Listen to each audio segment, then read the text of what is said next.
Hidden away on the second floor of an ordinary office building is a restaurant offering all-you-can-eat sushi for just $25. And somehow that includes 8 pieces of sashimi, which immediately made me wonder, what's the catch? Maybe the fish is tiny. Bruh. Maybe the quality is terrible. Or maybe the complaints online are right. And after reading through the reviews, I found people complaining about everything from soggy rolls to excessive amounts of rice. But actually, to be fair, this place has pretty decent reviews, sitting at a 4.0 star rating. But of course, I still wanted to see for myself whether or not the restaurant was cutting corners somewhere, or had I actually found one of the best deals in the city.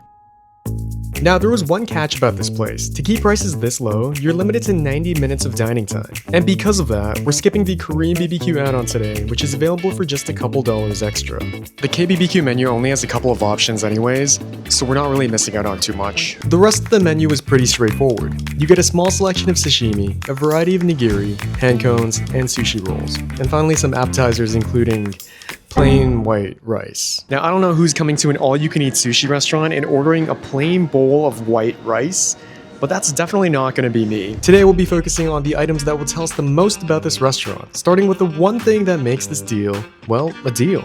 The sashimi. Okay, so it's looking like my first order has already arrived, and that took, I think, less than 2 minutes. So I'm pretty impressed by that. We have here 8 pieces of sashimi.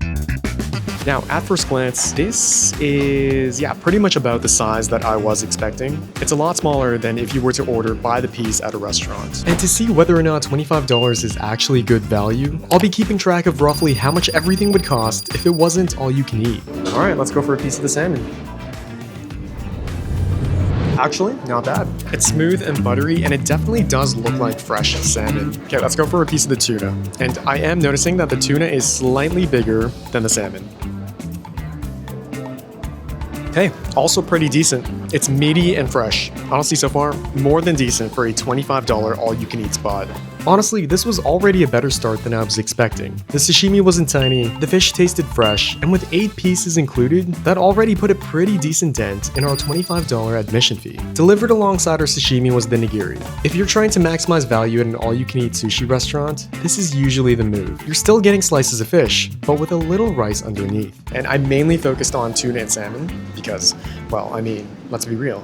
That's where the value is. But the menu also offers ebi, tamago, and my personal favorite, inari. Probably gonna go with the salmon first. Okay, so right away, I'm noticing that the rice is just a little bit dry, and it kind of sticks to my throat. The rice was definitely the weakest part so far. It felt slightly dry, like it had been sitting around for a little longer than ideal. But what really surprised me was the fish to rice ratio. At a cheap all-you-can-eat spot, I was fully expecting giant rice balls with tiny slivers of fish on top. Instead, the portions were actually pretty reasonable. But the tuna from the nigiri is a little bit different from the sashimi tuna. There's a little bit more veins in the nigiri tuna, so it's a bit harder to chew. The rest of the nigiri was a mixed bag. The ebi was sweet and refreshing, the tamago was soft and slightly sweet, and as usual, my personal favorite ended up being the inari. Probably not the best value for my money to get more of that, but it's my favorite, so I might just have to. While eating, I started looking into what people online were saying about specific items. Wilson W said, sushi cones had an over-excessive amount of rice. Well, I picked up a chopped scallop cone just to see for myself, and just from first impressions, I don't know what they're talking about. The chopped scallops were spilling out of the cone, so at least visually, Wilson's complaints about too much rice didn't seem to be true. That said, I did notice one thing. The texture of the seaweed is just a little bit soggy. The seaweed lacked that fresh crunch and was actually a little bit difficult to bite through. But when it came to the amount of rice, I had to disagree. There was a pretty generous amount of chopped scallop inside. Yeah, so this is basically the bottom part of the cone, and still there's scallop filling. Next up, I have a review from Amy Lynn who said that the dynamite roll had rotten lettuce and soggy tempura. Well, let's see about that. I mean, just visually looking at this, the lettuce seems pretty green and fresh. So I don't think the lettuce is rotten. And after trying it myself, I honestly couldn't find anything wrong with it. Yeah, nothing about this tastes rotten at all. The tempura is still slightly crispy. It's a fine dynamite roll. It's not a great dynamite roll, but it's the type of dynamite roll that I would expect at a $25 all-you-can-eat sushi restaurant. I even grabbed a house salad just to double-check Amy's complaint, and once again, the lettuce was perfectly fresh. Is it a problem that I'm already starting to feel kind of full? So at this point, we know the sushi isn't terrible, but I was curious whether the kitchen items were just filler or whether they were actually worth ordering. And one review in particular caught my attention. Han said the tempura was extremely greasy. Well, I have here a yam tempura, so let's go ahead and see if that's true. I'm gonna go for a bite without any tempura sauce first. Oh wow, this is the thing I'm most surprised by in this entire video so far. The outside batter of the tempura is extremely crispy and the yam is hot and soft on the inside. Exactly what you want in a yam tempura. So despite the negative review, the tempura was actually one of the strongest dishes I had all day. Okay, so I've only got about 15 minutes left to finish up the rest of my food or else they're gonna charge me for any leftovers, so we gotta get on this, man. And that was going to be a problem because I had close to 1,000 calories worth of food to get through. So with the clock ticking, I moved on to the rest of the kitchen menu. We'll give the gyoza a try.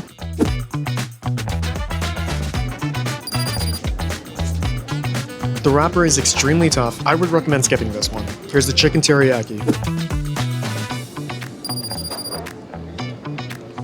Chicken is really tender, and the teriyaki sauce is a perfect balance between sweet and savory. I like it. I'm starting to really feel the fullness, which honestly wasn't that surprising because the chicken teriyaki alone was almost an entire meal by itself. I'm gonna get back to this chicken. First, let's give the agadashi tofu a try. Crispy shell, soft tofu on the inside. Good flavor too. Okay, chicken karaage looks pretty crispy. I think this chicken karaage I have here is a chicken drumstick, which is actually surprising because karaage is typically made using boneless chicken thigh, which has more fat and stays juicier when fried. The meat is a little bit tough and dry, and the skin isn't really that crispy. So it's not my favorite. I would also recommend passing on this. By the end of it, a pretty clear pattern started to emerge. The kitchen menu wasn't perfect. Some dishes were easy skips, but others were surprisingly good, especially considering the price. We're making pretty decent timing. It's currently 12:29, so we have 1 minute left and only 2 pieces, so I think we got this. And by the end of the meal, the estimated value of everything I'd ordered climbed to roughly $62, which means even someone like me who isn't a competitive eater and spent half the meal filming instead of eating was still able to get more than double the value of what I paid. So coming into this video, I thought there would be some sort of catch. Maybe the sashimi would be tiny, or the quality of fish would be terrible, or maybe the reviews online would expose some sort of major flaw. But after eating my way through the menu, none of these things actually happened. The sashimi portions were basically what I expected, and the quality was also decent. Is it the best sushi I've ever had?